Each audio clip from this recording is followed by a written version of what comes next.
On this episode of Redlit, you messed with my time off for the last time.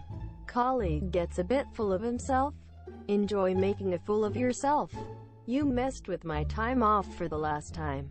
I used to work at the post office as an RCA, which is a rural carrier associate. It was a part-time driver job. It paid well, and I wanted to get the full-time job with benefits. So you have to start somewhere. The full-time driver on my route was Bill. Bill was his own man. He did what he wanted, and the postmaster allowed it. When I was trained, I rode one day with Bill. The next day, Bill called out. I then had to sort the mail and drive the route all alone. It was horrible. The PM should have told him to come in, but he was a spineless man. I didn't finish until around 8 p.m. It should have been around 3 p.m. given the time of year and how long it would eventually take me. My schedule was every Saturday, and any vacation days Bill would take. I also covered every time he called out. Now, as this was supposed to be a one-day-a-week job, I had a full-time job as well at my local hospital. My post office job was in the next county over, about 45 minutes away each way. I would get calls at 6 a.m. from Bill with some BS excuse for him not wanting to come to work. He would say he had to see an orthodontist today. I worked with these doctors, and I know that there was no way he would be able to get an appointment that early.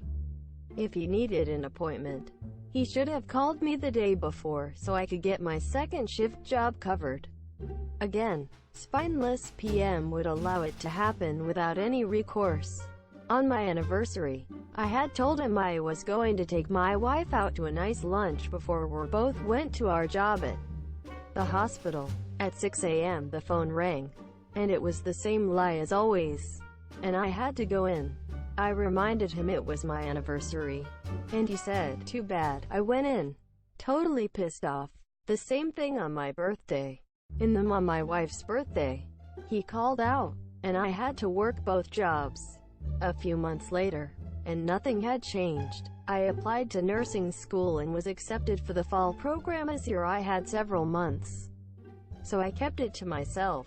My plan was to work the same way I had, and if I was offered a full-time post office job, I'd take it. If not, I'd go to nursing school.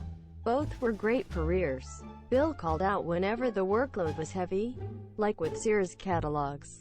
They were the worst. The postmaster would do things like remove all the toilet paper from the bathrooms, thinking we were wasting time pooping, I guess. He'd also turn up the heat in the summer so we'd be miserable and leave on our route faster, which was physically impossible because no matter how hot you got, you had to sort everything before leaving on your route. Sorting was by hand, and I was trying to be very accurate. Now Bill had gotten remarried shortly before I started with the post office. They never had a chance for a honeymoon, so they put it off. They scheduled a 2-week trip to the Caribbean. When he told me, there was a month to go before they left, which was plenty of notice. He told me the tickets were non-refundable, so don't screw me over. Quote, I had had enough of Bill and the PM screwing me over all the time. So 10 days before he left, I put in my 2-week notice. The PM assumed I'd work though Bill's vacation. Nope, just the first 4 days. Bill called me at home. Man, I've been good to you. You've got to cover my time if the vacation is non-refundable. I remind him of all the times he's lied to force me to cover, and the days I had to work for him, like my anniversary, my birthday, my wife's birthday, etc. Also, how he screwed me over in orientation, making my first several weeks miserable. I left the day I said I would. The PM refused to cover, and Bill had to cancel the trip and come in and work. I loved nursing, so I made the best choice. Colleague gets a bit full of himself.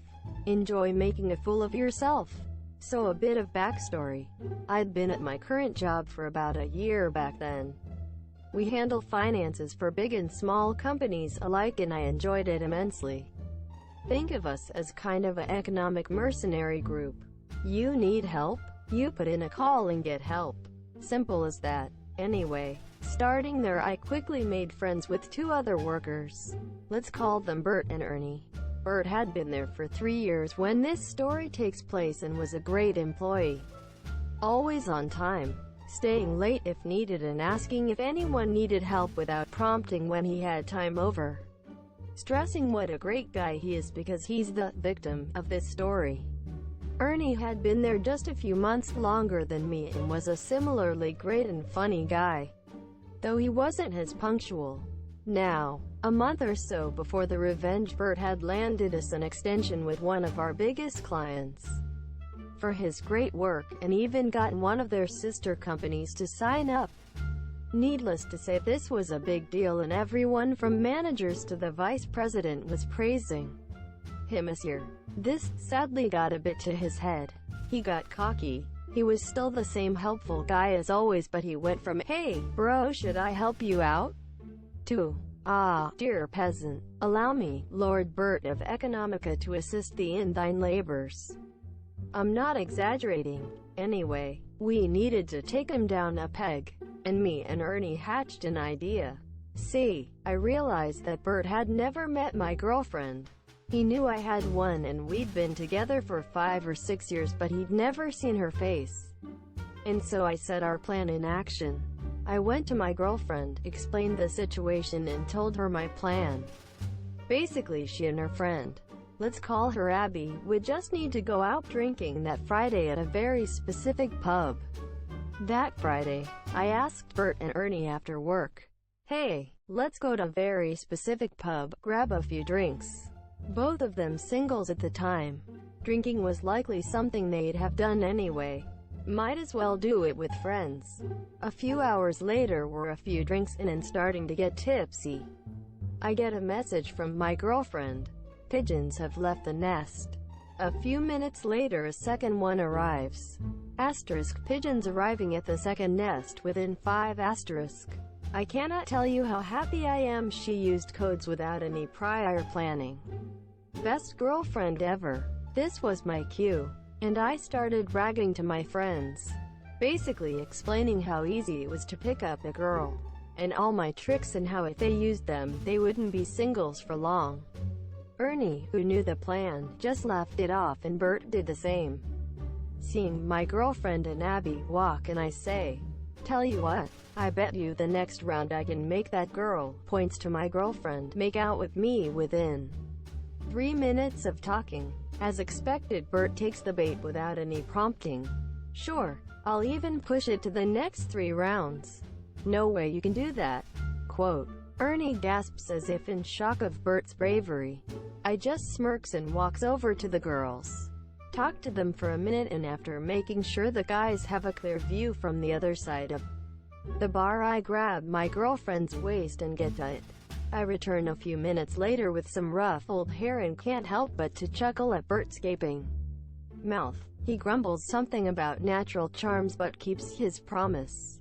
A few drinks later, I get another text. I explained everything to Abby. She had an idea for a second bet. "Tell me more. How about you hook up with both of us and leave?"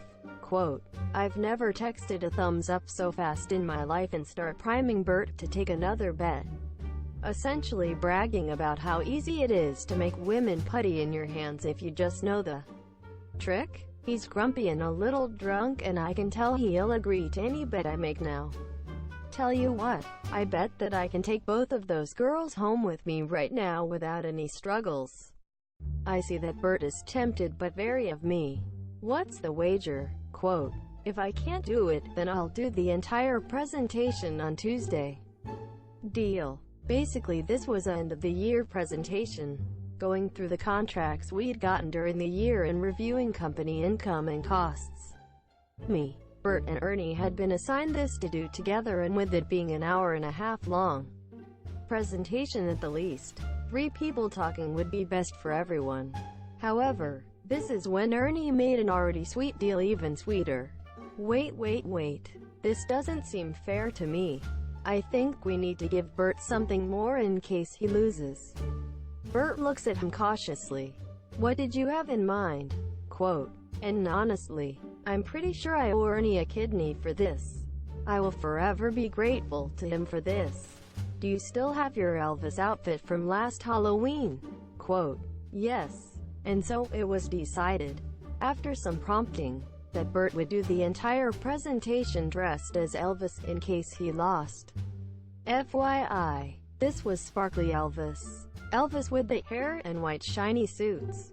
None of that sexy Elvis. Long story short, I went up to the girls, tapped on their shoulders where they were standing at the bar, and after a few seconds of seduction I left with one of them on each arm. 5 minutes later I get a text from Ernie, showing Bert's face of "what have I done?" exclamation mark. Quote, the girls and I went to another bar a few blocks away and then went back home to separate apartments at the end of the night. That Monday I reminded Bert of his promise and he reluctantly explained that he'd spent all Sunday getting the suit ready. Tuesday was hands down the best day of my life. We'd already warned our manager of the change in schedule and who'd be making the presentation, and he left, but I don't think he quite believed us at the time. Bert enters as the presentation, held in front of our entire department of 50-plus people he sees on a daily basis, is about to begin dressed in full Elvis suit and wig and starts the presentation.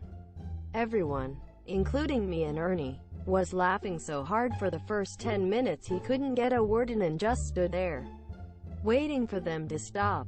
The best part though, he did the voice. Once the laughter died down and he could do the presentation properly, he apparently thought, fuck that, and went full Elvis.